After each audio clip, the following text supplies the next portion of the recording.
Hey everyone, how's it going? Jason here from Origins of Malu, joined by Mike and Tom. And today we are talking about the upcoming update, our current status, and then going into a discussion on the lore of the world of Malu. So, alright, Mike, how's it going?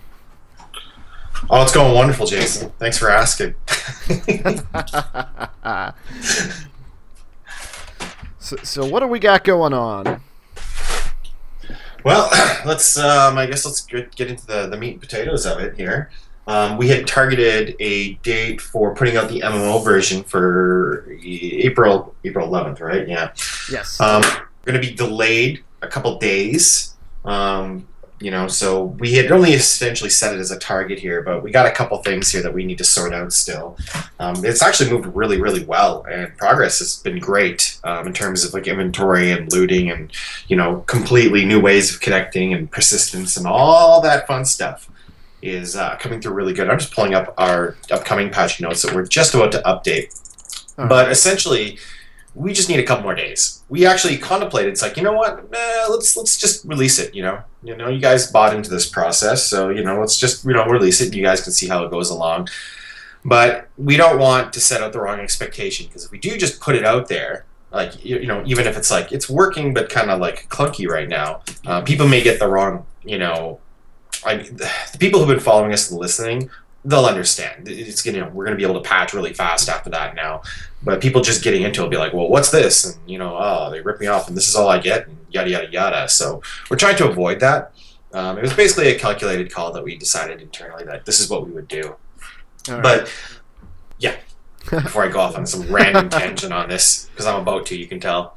Yeah. It's always easy to tell when Mike's about to go off on a long one. But so I know with the upcoming patch, we're going to be seeing some new things with seeing some improved mechanics with some of the abilities, and we're going to see a little bit of variety coming in with creatures and things, right? Correct. We are going to see where, first of all, our spell system has been completely redeveloped. So it's a completely new spell system. So the way projectiles work and track, it's going to be a lot tighter. The way animations move and react to that, it's going to be a lot smoother. The camera system, as I said before, it's going to be a lot cleaner, and it is a lot cleaner. Malu will work a little bit better, and a little bit, it'll work better. It'll just work better. So Malu will work, and all this other fun stuff. So it's a massive undertaking, because we did a lot of changes to the ability system to bring it into its glory now. All right, and along with that, we've got a variety of creatures and other things that are going to be coming in as well, so that you can test out your abilities and stuff on them, right? Correct. We're gonna, you're starting in a mountainous area, so you're gonna see mostly mountainous-related creatures. Yeah. So I think some creatures that you've seen in the swamps, but they didn't do anything. But we'll have the Calchoka. All right. I actually have a little scene here in the development engine with some various creatures. I can bring that up here. Let's see. There we go. All right, we got a dozen or so things here. Let's see. It might take a minute to update so that you can see the thing here, but maybe you can give us an idea of what we're looking at here. Okay. You're looking at a cross section of some of our creatures in Malu. We actually have more, but this is just what's basically made it into the engine right now at this point. There's actually there's more. But I guess we could start from going from left to right. Ish. Go over here. Yeah, it's kind of size based, starting with our smallest little friend here. Yeah. So that's the Chochobi. He's a scared little monkey.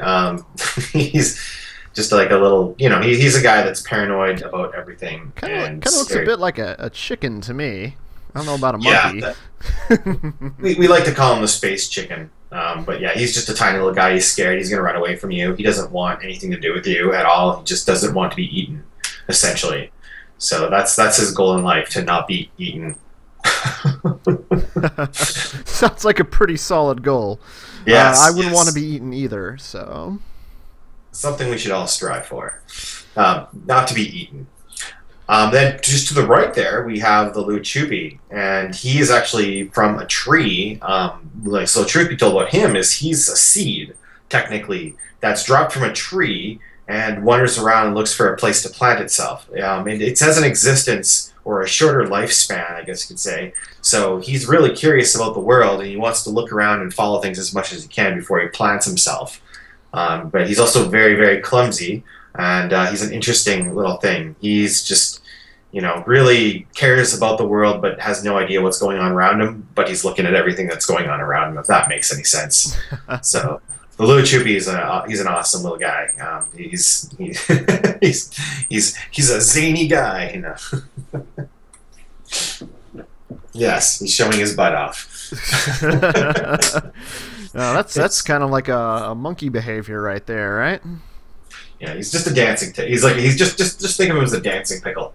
I was gonna say you kind of look like a cucumber or something like that. But yeah, pickle. Now, do we want to go up or do we want to go over for this next one? We can go up. I guess. Okay. This looks kind of like a ray. Yes. So that's a sky ray. Those things, you can try to shoot at them. You can try to fire at them. They're going to be really high in the sky. He's been scaled down massively for this demonstration. He's probably about 30 times bigger than that. He's they basically they're just flying energy sucking creatures up in the sky. You may be able to kill one if you can find right points and right spots, because he's, as I said, the distance that he's going to be up is very, very high. So that's the good old sky ray. And if you've been in Malu so far, you've seen these guys kind of fly a little bit. They will actually have spells eventually, so you'll have to watch out, because they do come down. They're going to swallow you right up with that gigantic hole you see there. Yeah. I think right now they're kind of a background element, are they not, in the current build? Yeah. But right now they're just a background element, but they're that's obviously not a long-term thing. All right, very cool. And then let's see if we go over here. I guess we'll go down here next to this little. It kind of reminds me of an anteater. Yeah, I'm just watching the feed too, so if I'm a little delayed. So that's the Machazu. His name, and I don't know, we should have scaled him up a little bit bigger, but his original name was Lobster Space Chicken. I know, Lobster. What? You might remember this, actually. This is a back in the day name. His internal dev name was Lobster Chicken Thing. This thing's vicious. This thing is, it varies in scale. So there'll be small ones in the mountains, but in different areas they'll be a lot larger. They attack with acrobatics, actually. They're like a very acrobatic animal. They can almost, initiate some level of flight, but not a lot. So this thing's going to come leaping at me, huh?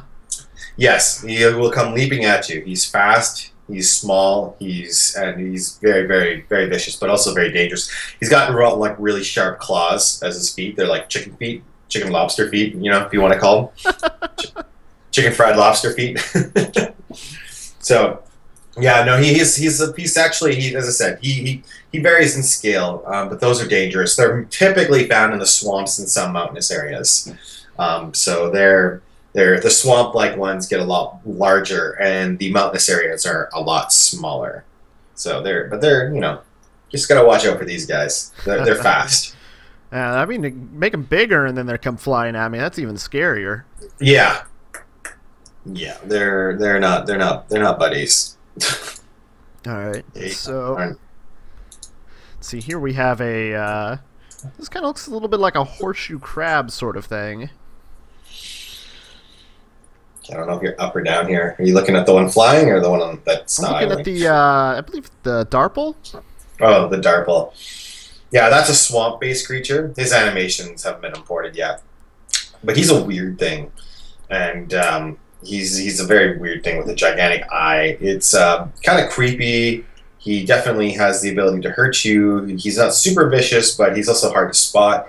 And he's more of like a he's a strange thing. You'll have to be careful because they'll have some weird skills, but they're not. They'll be dangerous in a different way. They're not super vicious. But is it kind of like something you don't want to step on. Yeah, you don't want to step on him. If other creatures are around, he could cause you problems. I see, I see. Ominous. Yeah. And then we've also got this flying guy up here. It's like another swamp creature, the Kapaku. Kapaku? Yeah, this thing just basically flies around the swamps, maybe just a little bit above head level, and that's about the distance. He can't fly super high. He's basically pretty close to the ground. He's like a hummingbirdish type of thing.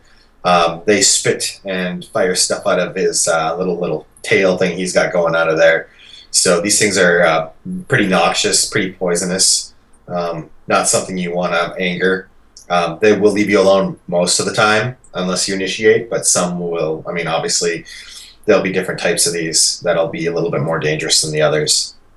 But a very neat guy, and he's able to kind of get around all the nooks and crannies with a smaller wingspan and a smaller kind of size. So he'll definitely be interesting to fight in the swamps. But you'll have to just if you leave them alone for the most part, most of them will leave you alone. But if you attack them, they will come at you. Are they going to come at you by themselves? Are they going to come at you in groups? How do these things work? Damn it! You're trying to leave for surprise. These guys swarm. These are swarmers. So they're one. If there's only one around, one will attack. But if there's a lot of them, I wouldn't attack them. All right. Yeah, we can't wait to show that. I mean, obviously, we'd like you to see it in the world versus just showing it. So yeah, you'll definitely dig that. All right, and then we've got this little snowball kind of poof guy down here. Zufi, the almighty Zufi. I has your loot. Yeah, no, this is a little furry guy. He's kind of an homage to Ragnarok in a way, but he moves fast on the ground. He tries to steal your stuff. He is a pest. And not something, as cute as he looks, he'll probably go into the most annoying things in the world. So you'll want to keep them away from you or kill them on sight. Because he will take your stuff. And I don't think you want him taking your stuff. Luckily, here in this little dev test area that we're in, my character doesn't have any stuff at the moment for him to take. So I think I'm safe for now. Okay, you're running around with the naked Jola. Yep. Maybe he already took my stuff.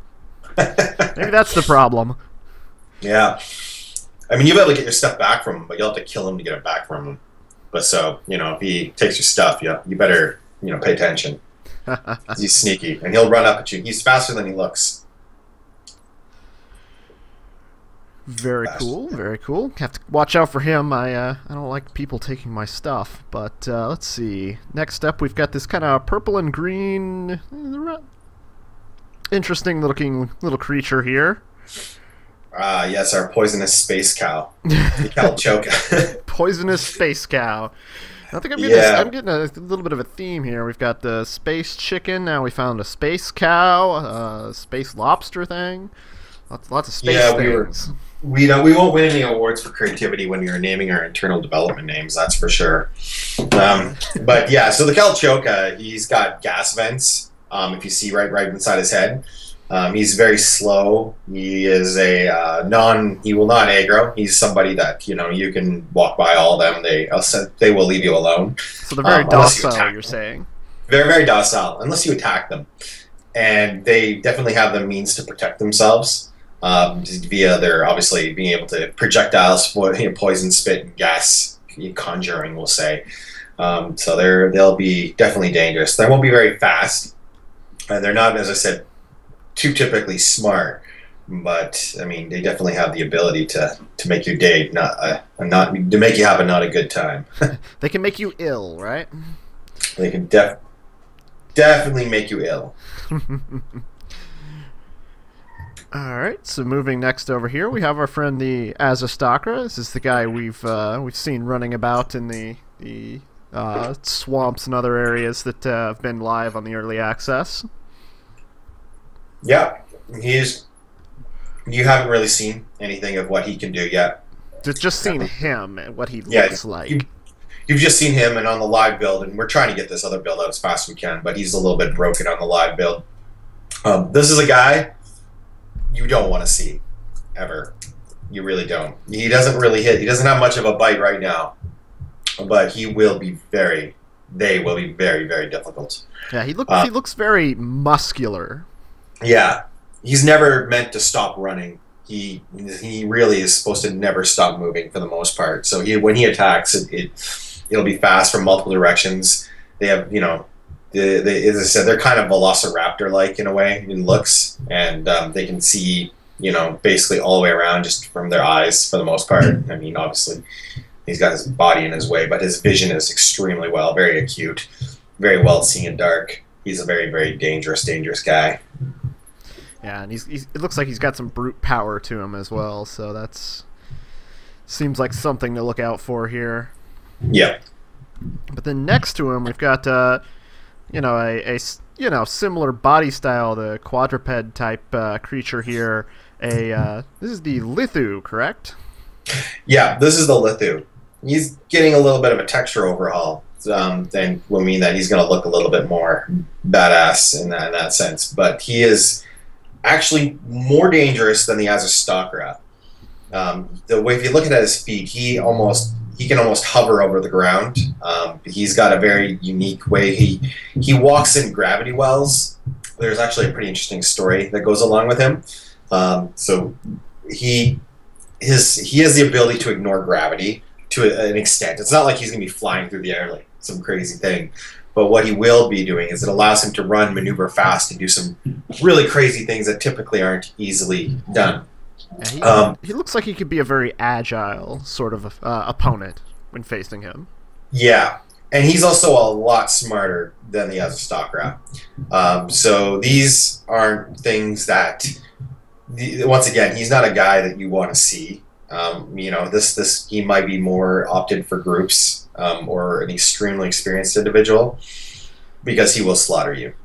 The Lithu is one of the centerpieces of the entire project. Sorry for walking away. So yeah, he'll be a very interesting guy to fight. And I can't wait to get him properly into action because this is actually our first creature we've literally ever made. I mean, this was the first concept of a creature. Very cool, very cool. But speaking of scary things I would not want to run into, this guy's pretty big. This is the Garuga, is it not? Yeah.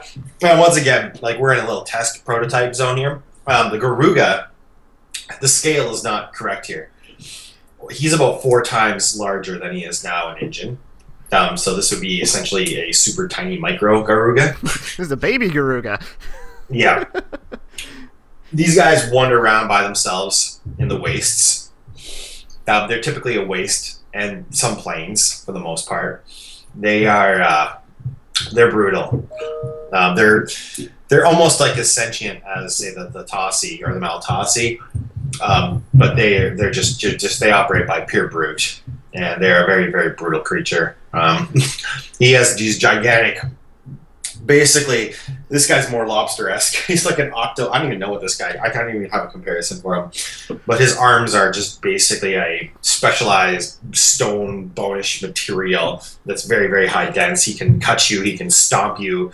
He can rip your head off with his little nose thing he's got going on. That's claws. He's just, everything about him is pretty brutal. So he's not a friendly guy. And the Garugas, I mean, they're basically, everyone's like seen the good old Simpsons where the radioactive fish gets multiple eyes. The Garuga was a different race that has basically almost been transformed by ancient relics. So he's got a little, that's where some of those symbols and stuff like that come from. He ran across. There's a story behind that. But these guys are pretty, they're very powerful. This is not a single. You won't be able to solo these guys when they're there at all. Yeah. So by comparison, we've been talked about the Lithu over there. Maybe an experienced individual might be able to take one on, but this guy here, the Garuga, we're talking group minimum now, right? Yeah, group minimum, absolutely group minimum. I mean, we have bigger stuff that we will show another day. like other things that will be like raid party minimum. it's not.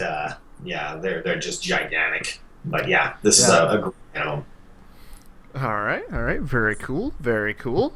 And so we're gonna be seeing a lot more variety of creatures making it into the engine here very soon, including quite a few of these guys. Correct? Correct. They will finally get their asses in, to be blunt. We have them. This is like right now we're in the old version, so this is just a little prototype area here. But yeah, all these other creatures and more are coming in. I mean, I think we have like another guy kind of hiding. We can look at him from far away. Oh, you mean the big guy? Yeah, the Slothern. Oh yeah, the big guy. There he is. Let me show the top. Okay, yeah. Sorry, I guess I should go wrong because we actually have more stuff. So the big guy over there, yeah, we still got to get his animations and everything in and touch up his textures and everything, but he's bigger than the other guys so far. Yeah, he's a tunneling creature, so you'll have to watch out for this guy. He's large. He's large. Kind of like he's a big giant. He's tunneling, so he's kind of like a worm type thing. Right. And he isn't a character that exists in the wastes and the swamps. We might have smaller versions of him in the swamps, but the wastes, he's basically like a giant sandworm thing. Right? Beyond that, he's Is this going to be the kind of thing you're walking along out in the wastes, and all of a sudden the ground just starts rumbling, and you just got to run? Essentially, yeah, because he'll just kill you. I'm pretty sure this guy would just like one shot with one person just hanging out. If you're not paying attention, he'll just disappear essentially. Yeah, that looks pretty brutal as well. Yeah. So all right, and I do believe we're going to go over some lore stuff as well this afternoon. Talk about I believe it was the Mallet we were going to take a look at. Yeah. Good old Mallet. All right, I've got some concept art here for the Mallet. If we take a quick look over here, we got there we go. That is a Mallet, kind of a various views of the Mallet body there. So what can you tell me about the Mallet here? I know they're a very big story element for the game. Yeah, no, just don't know how much to give away what part of the Mallet is.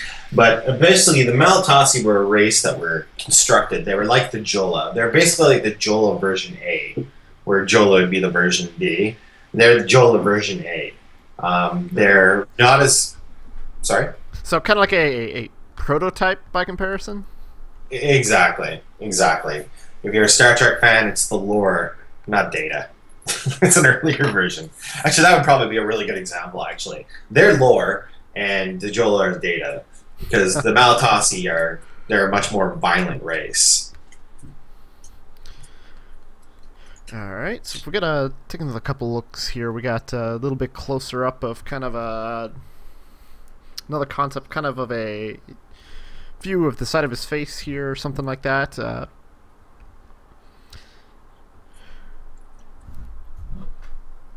Yeah. So one thing you can notice about the Mallet is they're kind of bug-like in a way.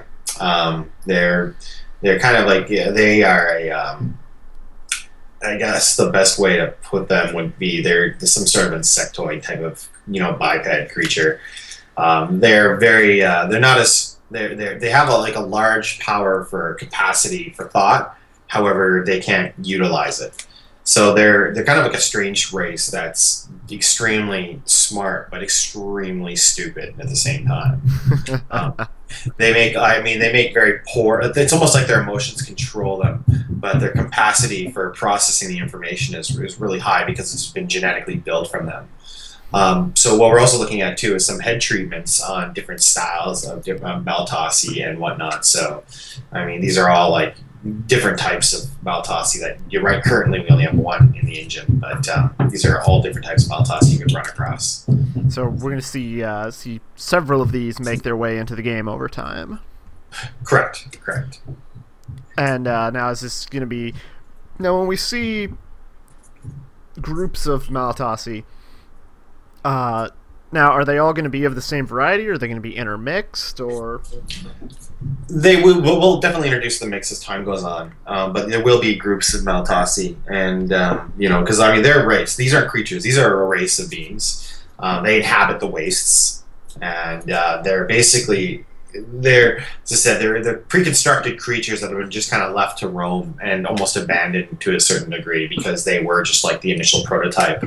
But you know, obviously, you know, the creators saw fit to leave them and let, you know, instead of destroying them, just to leave them because they were it was their first love per se. But the Malatasi, they have a civilization, a background, the whole shebang. In the wastes, they have their areas. They absolutely hate the Jola with a passion. Like they despise the Jola, and they will try to kill the Jola at any given opportunity that they have. Just out of the pure fact that they feel that the Jola are the favored ones. Yeah. Even though that they have technically all been abandoned, but they remember that. All right. Here we have, I guess this is a sort of Malatasi kind of structure here, correct? Yeah. Yeah, the Malatasi have temples in the wastes. Now, these temples, all of the Malatasi's technology comes from basically our ancient artifacts and things that have been left over from the previous race. So they can use this technology to a degree, but because they don't have the full capacity to utilize, I guess you could say it's the difference between hitting play on a VCR versus taking it apart and, you know, rebuilding it. I mean, they know how to hit the play button per se, but they don't have the capacity to actually fully comprehend and so fully leverage the power. So their ability to use stuff that, say, the Jola can use, they don't have that capacity. So all their technology is based off ancient material. It's things that have been found and just redone or recarved. So all they just with anything relic based. And everything of theirs is relic based, like everything. They don't want anything that's not relic based because it brings them closer to their creators. All right, we have one here in engine we can take a look at. So let's bring that up. There he is. So that's what one currently looks like in game. Correct. And I'm just waiting. You're just waiting. I'm just a couple seconds behind here. Yeah. Yeah. And the nature of the stream, but yeah, so he's kind of looks like he's ready for combat here. Yeah, the Malatasi, they fight via projectile, via melee. They're very good at combat. I mean, they've been warring for thousands of years, so they're definitely combat efficient. And being the race, one of the oldest races of Malu, they have to deal with all the other stuff that's around there too as well. So they're very they may have their weaknesses, but they're very strong and very formidable fighters. And each one of them will have like different. I mean, obviously each one of them will have different capabilities as well. So. All right, but yeah, so these guys are going to be kind of very very hostile towards most player characters. Then, correct? Yeah, they're xenophobic. They really hate the Jola, but they don't want anything to do with anybody. All they care about is ancient technology and relics. That's all they care about. That is their whole mission in life. Yep. And we've got various means to protect ourselves and fight back, right? Various armor, weapons, and things we'll get into here real quick. Yes. If we switch over here, switch gears again, take a look. Just looking at some basic Jola stuff here. This kind of looks like just basic Jola clothing here. Kind of like a robe type, cloth type, drape type thing. Yes, the Jola hobo. No shit. That's an initial starting. Yeah, those initial starting sets for the Jola, just to their base. No armor, no nothing, just some base Jola clothing, something that you're not out going for a fight and this kind of stuff. Typically, yeah, so this is just basically where you start out as what my character kind of probably needs right now, the one I'm running around with in this dev build. He could use something like this so he's not, you know, feeling the breeze. But we've also got some actual armor here. So we start with the sort of rags almost to move our way to more of a armor type thing. This is some armor on a female Jola, I believe here. Looks very kind of tribal in nature. Yeah, no, and it's I mean the Jola, their armor is actually, as you go forward out of the battle armor stuff, it's actually very colorful, a lot of the stuff. I mean they have some relic stuff, but a lot of it is more closer to living, you know, off the land with the materials around you, and basically just living off all of that. You know, they can utilize the ancient technology better than the Maltasi, for an example, but they obviously choose not to, and they utilize it in different fashions. So they'll use a lot of Jola stuff, a lot of smaller little ancient things. Like there's a lot of like gauntlets and hand stuff, and it's in blue on her hands there. But I mean, those are supposed to be like little ancient relics and stuff like that. Right. So. Yeah, we've got some concept here of some of the gauntlets as well. Looks like various things. It says relic fused bone as well as Seuss leaf type gauntlets here. Yeah. Yeah. So once again, there's an ongoing theme where integrating ancient pieces of technology into more bone type other organic structures together. It's really a fusion of what's around them earth-wise and ancient technology. So because a lot of the Jola spells and melee abilities and all that stuff like that are all linked back to projections, basically telekinetic type stuff. So it's really interesting in that sense, because it's a lot of its energy projections, or, you know, once again, as I said, just manifesting your thoughts, almost kind of like what's that Marvel? What's that Green Lantern-ish, but not so Green Lantern-ish. not as refined or precise. No, refined and precise, just not so cartoony. Oh, I mean, okay. Not making. You're not going to see a giant fist come up and punch. You know what I mean? It's preset technology. It's energy projections. So we're talking things like blades and other things, right? Correct. Blades, shields, and other types of devices and skills that will come into play later on. All right. We also have some staff-based weapons that are more of come from the Jola as well. Relic fused with bone again. And one of these even looks like it's made out of the skull of a Lithu. So somebody was able to take down one of those vicious beasts.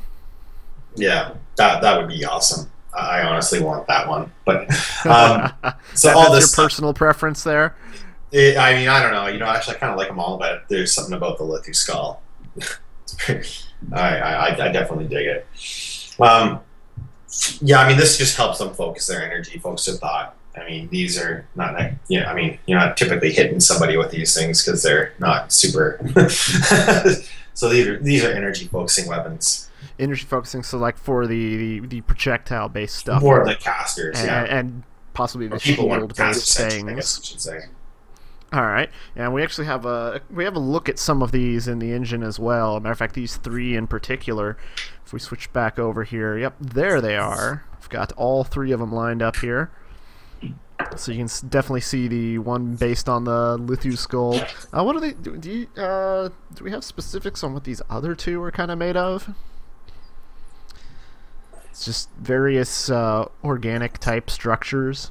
Yeah, I mean, two will be wood. And obviously the Lithu is made out of the Lithu. I can kind of see him in the background. I don't know how much he approves of this right now, but yeah. So we have the Lithu bone one. I'm not sure what to call these other two, but they look very cool as well. I could imagine carrying these around, using them to focus energy attacks, fire off projectiles, you know, create shields, things like that. So they definitely look pretty cool. Yeah, and everything's like, I mean, this comes from the organic wood, and there's a lot of glowy stuff because energy basically creates this entire world, right? So there's a lot of energy pulsing through little aspects and parts of it. So All right, very cool, very cool. But we've also got some other concepts here. I think. Oops. Hold on one second. We may have lost the engine feed there, but we'll go ahead and move on to. The message is changed to an electrical plasma ball that travels to the target at high speeds and explodes in a plasma. Yeah, so we lost the engine feed there for a second. I'll try to see if I can get that back up and running, but let's go ahead and switch over here and look at some concepts for some Toljon weapons here. Now these look like some blade-based, kind of very relic techy kind of looking weapons. Not much looking very organic here anymore. No. Actually, now we're showing more Toljon-based weaponry. So there's definitely distinct themes here in terms of what each race uses and doesn't use and preference to use. So, like the Toljon, they're more technology-based. And so this isn't necessarily relic technology. This is actually their own developed technology. So the Toljons, they're like the manufacturers of materials and stuff, where the Jola utilize stuff off the land, and same with the Kyolenta. Actually, for the most part, they utilize stuff off the land. But the Toljon, it's very energy based, but it's a different type of energy. It's because obviously their technologies are based off a different world altogether, though they've been revitalized. So their technologies is kind of like a tweak between what it used to be, but utilizing the energy that's existent within Malu. All right. So yeah, so you'll see sharp. Yeah. Yeah, so we've got these blade-based ones. Looks like scythe, sword, axe, kind of a spear type thing. Looking very cool. But we've also got some other ones here. We've got more of some other blunt type weapons and some pike type weapons. Yes. Yeah, no, it's more common. Like they're close. Oh, sorry. Here we go. now I know what you're looking at. Yeah, they've issued some pretty cool stuff. So they use these. These are obviously these are actual like melee weapons. They're a lot more melee focused. So like the staves and all that. It's we should actually. I think you have some of these in engine, but yeah, they're pretty cool. Yeah, so they're more based on now we're actually hitting people with things. Yeah. As opposed to using it to focus energy. These are the things that are actually going to be taking a chunk out of people. Toljon go smash. That's what they do. All right. Yep. And I believe we've got some other stuff here from the Kyolenta to look at as well. Just really quickly here, we got some of the Kyolenta-based armor here. And along with some Kyolenta cuisine, I'm guessing.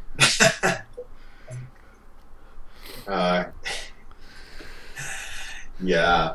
Is that going back to our little Chochobi friend back over there? It is. That's from way back in the day, yeah. With the Toljon, their clothing is a lot of it's like just, it's once again, it's bones and materials from the swamps, pretty much exclusively. They, like the Jola, they live off the land, but they have a little bit of a more, where the Jola are more monk-based and peace-based. I mean, with the exception of the Lithu skull, they're more benign and more, they're not, the Kyolenta, they take their trophies off what they kill, right? So, you're going to see a lot of body parts used for armor with them. Yeah, because I see what looks like skulls, bones, rib cage. So yeah, I see what you're going with there. We've also got some Kyolenta weapons to go along with all this. These look pretty interesting. Seeing looks like some crystal type structures built into some of these. Yeah, see the energy. See, there's basically 3 types of energy that are in play in Origins of Malu. There's the dark energy from the, there's the energy from the Tesseract, and then there's the dark energy from the Kyolenta side, and then there's the Toljon. Well, technically the Toljon utilize dark energy too, the same as the Kyolenta. It's just how they tap into it is different. The Kyolenta, what has made them so vicious is the fact that they, if you were to think of it as like a flowing tap, where the Toljon just use drip based so they can control and have the power, the Keylenta just let it open. There's the floodgates are open when they utilize it. Hence the projections on how they explode out, and the power that they have, because they can't control their own power. So like they're literally just opening it up, and that's what makes them crazy, because utilizing energy in this fashion has driven them mad. So this is the beauty about the Keylenta, is all their stuff it's a harness. It's not just a focusing. It's just like, it's almost like just open and dump it out, and they have no ability to control it, so they've been driven completely mad by it, where the Toljon have been more sensible with it, and kind of drip based, they can control it to a degree. So the Keylenta are very power hungry, and the Toljon have better control. Yeah, the Keylenta is more obsessed with the raw power, where the Toljon is more obsessed with the controlled sense of purpose type of power. The Keylenta wants just to be able to rip things up and destroy it as fast as it can, where the Toljon are more like, they want to exercise and dominate their power and subvert their victims, I guess you could say. So they want more order. Yeah. And the Keylenta have a bit more of a chaos element to it. They're both obsessed with power, and they've both been poisoned by it, but their approaches are very different, and they're both are equally frightening in many aspects. All right, I believe if I've got the engine feed working here again, I've got some more of these to show off. Let's take a look here. Yep, there we go. Now we got it back. Now we've got a whole wall of these things to take a look at. You can see we've got the ones that we saw from the Jola. They're over on the left, along with what looks like another Toljon one on the left. In the middle, I believe we're looking at some Keylenta-related ones. Then on the right, it looks like more Toljon-based weaponry as well. Correct, yeah. And we do have a Toljon weapon on the left, though. Yeah, Not sure if these were put up here in any particular order, but yeah, probably. that's they probably organized. That's a Toljon one on the left. And what's this this red one here? That's a Maletasi weapon. That's a Maletasi weapon? Yeah. All right. Yeah. So it's similar to the Jolas, but it's more, I guess, say warlike, more. It's sharper edged, more violent. I wish I could articulate more. The coffee. We could always all use a little bit more coffee. Indeed. So these are going to be some of the things we're going to see coming in engine relatively soon. Relatively soon. Relatively soon. I mean, we have a large things that we're going to have to put like an update out for the other people, but we have a large, tall order for everything we want to put out. We're not far away from getting it out. And when we say not far, we're thinking worst case, and we'll just put it out there. I probably shouldn't, but if worst case a week, best case a couple days, and you're going to get your button with the MMO. What features it's going to launch with right off the bat will, kind of vary. But the good news is with this new build, it allows us to roll out things a lot faster. So you're going to see updates every day or every second day. For the first while, so we're back into that, thank God, and that'll feel really good, because this has been driving us more nuts probably than you, because knowing that we have a somewhat broken build out, and we want to get things going, we want to get the ball moving, more than anybody could ever possibly ever imagine. Definitely. But we've got I think one more thing we wanted to look at this afternoon. I've got some concept art here. This is a very lore-related thing, I believe. The Tree of Walkers. Ah, yes. I'll wait for it to come up before I start talking about the Tree of Walkers. This is one of my favorite pieces of lore, honestly. The Tree of Walkers. These are basically these are trees, and there's basically only going to be a couple of them, like in the entire Malu sphere. They have multi-purposes, we'll say, but they have their own ecotype. Like they literally everything around them They are just harnessers of energy within themselves. They have a lot of different. You're going to want to go there and do stuff, and you're going to want to explore the secrets of it. You know, it is, all I can say is that it harnesses energy. There's some travel components, but not what you think when I say that. But it'll be a good place to, you know, basically discover stuff. Is this going to be a place that attracts a lot of people? Yeah. It would attract a lot of people for a lot of different reasons. The crafters will dig it. Everything around there is going to have its own special little. I mean, it's all infused with the trio walkers, and it's a, you know, it's a wondrous but kind of dangerous area too as well, because it does attract a lot of power hungry type of creatures and stuff. All right, yeah, we've got one engine here. But of course it doesn't have the whole eco-type surrounding it, since it's just the development area. If we take a quick look over here, so that is a tree of walkers.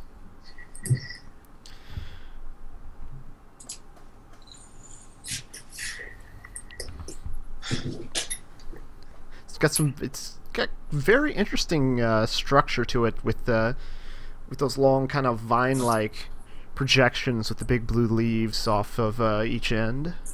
Yeah, the Tree Walker's material is not really organic. We'll start there. It's not really organic. And then the funny thing is that tree is, like, once again, scaled. We're in a test construct for anyone watching. Scale's completely off on a lot of this stuff. This thing's huge. Yeah, some things are scaled a little bit smaller than they actually will be in the game. This will be much, much larger. Same with some of the other things we've seen. Yeah. Yeah. This is honestly when these were in the original Big World rendition of it, and people got to see a little bit of a taste. But now, with Unreal, what we're going to be able to do, it's going to be a pretty It's good. Like we have big plans for this. So, but don't expect to see these soon. I mean, it's going to be, you know, you won't probably see these again for about another month or two. So. Yeah. So they're a little bit further down the line, but some of the various creatures we've seen, the various weapons and items we've seen, that's what we can expect to see relatively soon. Then, yeah, you'll see that. You'll have creatures. You'll have more weapons. You'll be able to mix and match armors. You're going to be able to do a whole bunch of stuff. One thing maybe we'll talk about a little bit, though it's not something that we necessarily discussed, but when we do release, one of the goals of what we're going to do, and we'll put more information about this, maybe this is kind of part of next week, but there's going to be a goal to get out of Zeta. So when we release the MMO, you're going to be released into our siege map, and the siege map is becoming just a zone now, as we've talked about before. During that period where you're going to have quests and persistence and some stuff to do, it's going to be the goal of everybody to basically find a way to get out of it. So we are constructing a really nice, I guess you could say, transitionary type story to get you out of Zeta, which is this, you know, battleground kind of, you know, area, to actual Malu. We cannot wait to show you what's coming up with the wastes and other different areas in our world. We can't wait. The goal is to get you to Malu as fast as we can. However, we want to try to keep a reasonable level of quality. Even though we know this is early access and never be forgiving on some of the stuff, we don't want you to visually see our environment in a nasty way. So we want things to look, you know, a certain level of tightness. Yeah. Some broken things here and there I can live with, but having something just look outright awful, I can't live with at all. So the goal for the next for the next update is kind of going to begin the story of trying to get off of Zeta, which is essentially the moon of Malu. Yeah. And then trying to get down to Malu itself. Exactly. And it's a group effort. So it's not just you and then other people will get into Zeta. Literally everybody's going to have to help out to get out of Zeta. So there'll be components of everybody, lore, different things, and puzzles to solve. And then in the meantime, the siege map is going to change a little bit from what you've seen. You're not going to be starting out on one side or the other side. Everyone's going to basically start at a certain area. and you're gonna have to fight your way up because we're gonna have a whole bunch of new creatures and drops and loot and all that stuff like that. So we're bringing the story in, we're bringing some of the lore in, and this is just a minor glimpse of like Malu. And then you're basically gonna have to try to figure this out, and then once you figured it out, you know, you're gonna be able to get into the first zone of Malu, which is like the waste, which is, you know, obscenely large. So the waste is coming next. And we're doing our best to kind of get it out fast, but it has to meet a certain level of quality. It has to, and yeah. But we're not far. We're close. So we really appreciate how patient people have been so far. Honestly, people have been really patient with this. We couldn't ask for any better right now. Everyone's waiting for the MMO. We don't have too many people bitching, and that's awesome. It sucks that our target we're off by a couple days, but that's how it is, and we can't do anything about it. We're still an indie team, you know. We're technically minorly funded at this point because we have, you know, the people who purchased that, and anybody who's purchased, like, obviously all that is gone right back into the game. Just because any little bit, even the tiny amount of money that we've been able to, actually, we shouldn't say that out loud, but earn, it's gone directly, you know, to basically just pay for servers and pay for stuff, and that helps things. So it helps. The support matters. I sound like a politician. Every dime matters, but anyway, it does. So long story short is, we'll give you the range here. We're gonna put the update out today, but we're talking a couple days best case, a week worst case. Yeah, for the next patch then. Yeah, for the next patch, and you know, right now we're just putting the fine fixes on the abilities and some of the AI. But you know, we got looting, we got equipping, we'd love to show some of that stuff, and maybe we'll show it later on the week. We'll see. But we're focusing on developing. We haven't really been that communicative lately because we're literally all focused in hard on the developing side. So I don't know if anyone has any questions right now. Feel free to ask. This was more just like a lore kind of like walkthrough. We could literally spend days and days talking about the lore of one thing, and we're just trying to keep it, you know, more to the point and just kind of show you some stuff you may or may not have seen before. But yeah. And if not, that's totally fine. Yep. And we'll, yeah, we brought a lot of stuff out with us here today to kind of show how it relates to what's coming up in the next patch. So hopefully, you know, definitely a lot of things to look forward to here.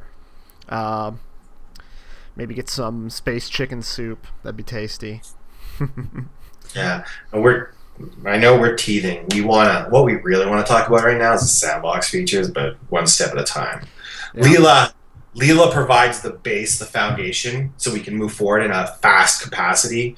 Bender will provide the foundation of the sandbox, the true sandbox. So it's there. It's almost there. And when it's truly there, you'll see all this hooey's about. And for the people who supported us, you know, they're going to get some cool stuff. Cool stuff that they don't even know they're going to get yet. So we can't wait to announce that. All right. Well, I do believe that wraps up the time we had set aside for today. Got a lot to get back to, a lot to work on. So you know, here we're working even through the weekends, get things done. Get what needs to be done. Yeah, well, we never stop working. Exactly.